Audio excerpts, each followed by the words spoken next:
নমস্কাৰ আজি বহুদিনৰ মূৰত আমি ভিডিঅ' এটা লৈ আহিছোঁ আজিৰ ভিডিঅ'টোত আমি ভ্যাকচিনৰ বিষয়ে অলপ আলোচনা কৰিম বিশেষকৈ আমাৰ কুকুৰ মেকুৰীৰ ওপৰত দিয়া ভ্যাকচিনবোৰৰ ওপৰত আমি অলপ আলোচনা কৰিম আমাৰ বহুতৰে মাজত কিছুমান ভ্ৰান্ত ধাৰণা আছে বা কিছুমান ভ্যাকচিনৰ বিষয়ে নজনা কথা আছে যেনেকুৱা হল আমাৰ কুকুৰৰ পোৱালিটো এবছৰ হৈ গল তাক এতিয়া ভ্যাকচিন দিব পাৰি নে নোৱাৰি বা মোৰ এটা কুকুৰৰ পোৱালি আনিছো বা মেকুৰী পোৱালি এটা আনিছো তাক কেতিয়া ভ্যাকচিন দিব লাগিব প্ৰথম ভ্যাকচিনটো কেতিয়া দিব লাগিব কোনোবাই কৈছে 45 দিনত দিব পাৰি কোনোবাই কৈছে 3 মাহত দিব পাৰি এনেকুৱা কিছুমান আমি নজনা কথা জানিবলৈ পাম এই ভিডিঅ'টোত গতিকে আপোনালোকে এই ভিডিঅ'টো শেষলৈ চাই থাকক আমি প্ৰথমতে আহো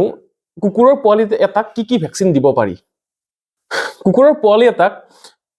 30 দিনৰ পিছত পাপি ডিপি বুলি এটা ভ্যাকচিন আহে যত পাৰ্ভো ভাইৰেল ইনফেকচন আৰু কেনাইন ডিষ্টেম্পাৰৰ ভ্যাকচিন দিয়া হয় এটো 30 দিন বয়সৰ পৰা এই কুকুৰৰ পোৱালিক বা পাপিক দিব পাৰি এই ভ্যাকচিনটো বিশেষকৈ ব্ৰিডাৰ সকলে যি বা ঘৰতে ৰখা পোৱালিখিনিক বিক্ৰী কৰাৰ আগতে ব্ৰিডাৰ সকলে দি লয় আপুনি পাপি এটা কিনাৰ পিছত বিশেষকৈ 45 দিন বা 50 দিনত পোৱালি এটা বিক্ৰী কৰা যায়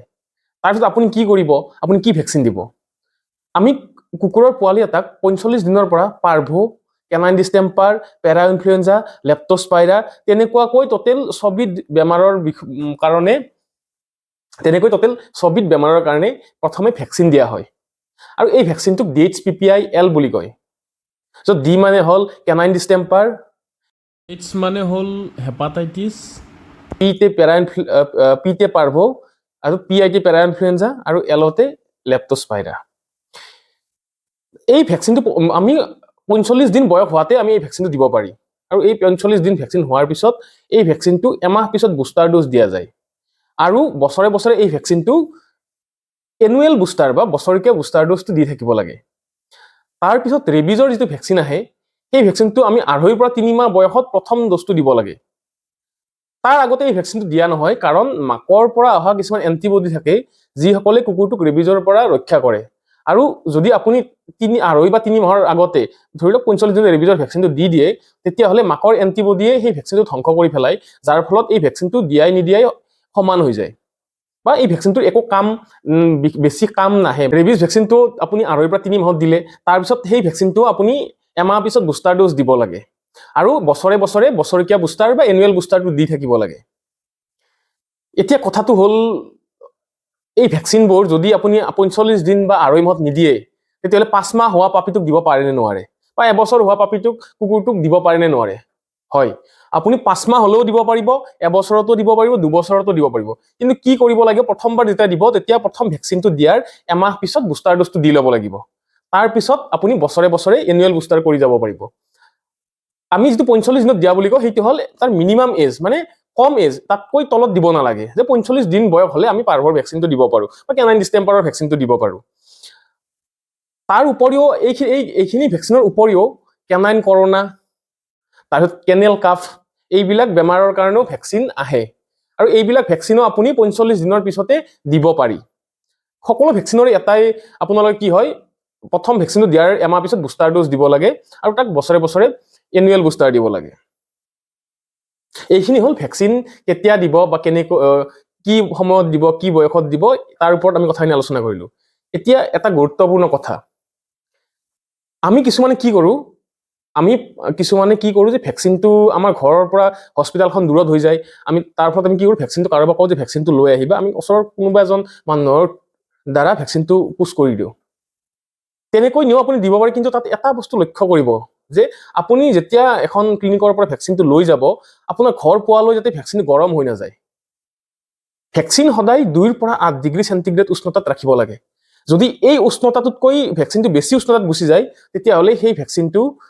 নষ্ট হৈ যায় বা বেয়া হৈ যায় যাৰ আৰু এনেকুৱা নষ্ট হৈ যোৱা ভ্যাকচিন দিলে আপোনাৰ কুকুৰটোৰ কিছুমান অসুবিধা আহিব পাৰে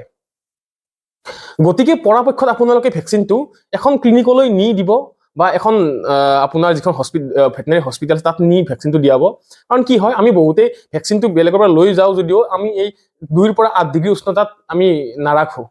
তাৰ ফলত কি হৈ যায় ভ্যাকচিনটো নষ্ট হৈ যায় কিন্তু আমি ভাবি থাকো যে কুকুৰটোক ভ্যাকচিন দি দিলো কিন্তু তাৰ পিছতো যোন কুকুৰটোৰ সেই বেমাৰটো হল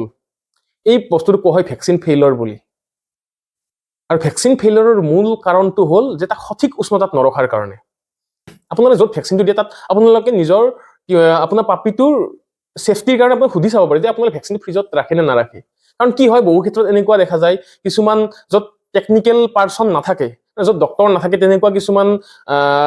ফাৰ্মাচী হওক বা পেট শ্বপে হওক চলি থাকে, য'ত ভেকচিনৰ উষ্ণতাটো সঠিকভাৱে নিয়ন্ত্ৰণ নকৰে। বা আমিও ভাবোঁ যে ভেকচিনটোতো একদম চিম্পলি সকলোৱে দিব পাৰে, ভেকচিনটো একদম ইজি বস্তু, জাষ্ট ছালৰ তলত তাক পুছ কৰি দিব লাগে, হৈ গ'ল, তাৰ কাৰণে ডক্তৰ এজনক দেখুৱাৰ কি প্ৰয়োজন। কিন্তু ভেকচিনটো দিয়াৰ আগতে আপুনি ডক্তৰ এজনক কনচাল্ট কৰা বা ডক্তৰ এজনক দেখুৱাটো বহুত প্ৰয়োজনীয়। কিয়? কাৰণ আপোনাৰ কুকুৰটো যদি কিবা অলপ বেমাৰ হৈ আছে, তেনেকুৱা অৱস্থাত যদি আপুনি ভেকচিনটো দিয়ে, তেতিয়াহ'লে ভেকচিনটো দিয়াৰ পিছত কুকুৰটো ষ্ট্ৰেছত আহে। ষ্ট্ৰেছত আহিলে যদি কিবা বেমাৰ ভিতৰৰ পৰা চলি আছে, সেই বেমাৰটো লগে লগে দেখা দিয়ে। কেতিয়াবা এনেকুৱা হৈ যায় যে আমি দেখা পাওঁ যে পাৰ্ভ ভেকচিন দিলোঁ, দিয়াৰ এসপ্তাহ বা দুসপ্তাহ পিছতে কুকুৰটোৰ পাৰ্ভ লাগিলে। তেতিয়া আমাৰ এনেকুৱা হয়, আমাৰ খং উঠে য'ত ভেকচিন দিলোঁ, বা ডক্তৰজনলৈ আমি ভাবোঁ যে এই ডক্তৰজনে এই ভেকচিনটো বেয়া ভেকচিন দিছে, বেয়া ভেকচিন দিয়াৰ কাৰণেই কুকুৰটোৰ কি হ'ল, পাৰ্ভটো লাগি গ'ল বা বেলেগ বেমাৰটো লাগি গ'ল। কিন্তু তেনেকুৱা নহয় আচলতে। কেতিয়াবা কি হয়, ভিতৰে কিছুমান বেমাৰ চলি থাকে, যাক আমি ভালকৈ নাচালে গম নাপাওঁ, আৰু তেনেকুৱা কণ্ডিশ্যনত যদি আমি ভেকচিনটো দিওঁ, তেতিয়াহ'লে বেমাৰত কুকুৰটো পৰি যাব পাৰে। গতিকে ভেকচিন দিয়াৰ সময়ত এজন অভিজ্ঞ চিকিৎসকৰ বৰকৈ প্ৰয়োজন, যাতে আপোনাৰ কুকুৰটো সুস্থ আছে নে নাই তাক ভালকৈ জানিব পাৰে। তাৰ লগতে কি হয়, ভেকচিনটো আপোনাৰ উষ্ণতাটো নিয়ন্ত্ৰণ কৰাটো প্ৰথম কথা, কুকুৰটো বেমাৰ আছে নে নাই সেই চোৱাটো প্ৰথম কথা, আৰু সঠিক সময়ত ভেকচিনটো দিয়াটো, সঠিক জাগাত ভেকচিনটো দিয়াটো আচলতে এজন অভিজ্ঞ চিকিৎসকে কৰিব পাৰে। গতিকে আপোনালোকে এজন অভিজ্ঞ চিকিৎসকৰ দ্বাৰা ভেকচিনটো কৰালে মই ভাবোঁ যে আপোনাৰ কুকুৰটো বা আপোনাৰ পাপিটো, আপোনাৰ মৰমৰ পাপিটো বহুত ছেফ হৈ থাকিব। আৰু আপোনাৰ বজাৰত বহু ধৰণৰ ভেকচিন থাকে, কিন্তু তাৰ ভিতৰত কি হয়, কিছুমান ভেকচিনৰ ৰিজাল্টটো বহুত ভাল। মই এতিয়া ইয়াত আপোনালোকক ভেকচিনৰ নামবোৰ কৈ নিদিওঁ, আপোনালোকে এজন অভিজ্ঞ চিকিৎসকক লগ ধৰি যেতিয়া ভেকচিনটো দিব, তেখেতক সুধি ল'ব যে তেখেত কোনটো ভেকচিন দিলে ভাল হয়, তেখেতে আপোনাক এই কথাখিনি ভালকৈ বুজাই দিব পাৰিব। ইয়াত কি হয়, আমি ভিডিঅ'ত নামটো ল'লেই কোনো এটা ব্ৰেণ্ডৰ প্ৰমোশ্যন কৰা হৈ যায়। গতিকে আমি ইয়াত কোনটো ভেকচিন ভাল, কোনটো ভেকচিন বেয়া, এই বস্তু আমি ইয়াত ক'ব নাযাওঁ। আৰু যদি আপোনালোকৰ সেই বস্তু জানিব মন থাকে, তেতিয়াহ'লে আপোনালোকে আমাক ফেচবুকত মেছেজ কৰিব। আমাৰ ফেচবুকৰ পেজৰ লিংকটো আমি কমেণ্টত দি থ'ম। আৰু আজিৰ এই ভেকচিনৰ ওপৰত বনোৱা ভিডিঅ'টো আপোনালোকৰ কাৰণে যদি অলপমানো যদি ইনফৰ্মেটিভ হয়, বা এনেকুৱা ধৰণৰ কথা যদি আপোনালোকে জানিব বিচাৰে, বা ভেকচিনৰ ওপৰতে হওক বা এনেকুৱা ধৰণৰ যদি কিবা কথা জানিব বিচাৰে, আমাক কমেণ্ট কৰক। আমি এনেকুৱা ধৰণৰ ভিডিঅ' আকৌ বনাম। আজিৰ কাৰণে ইমানেই, ধন্যবাদ।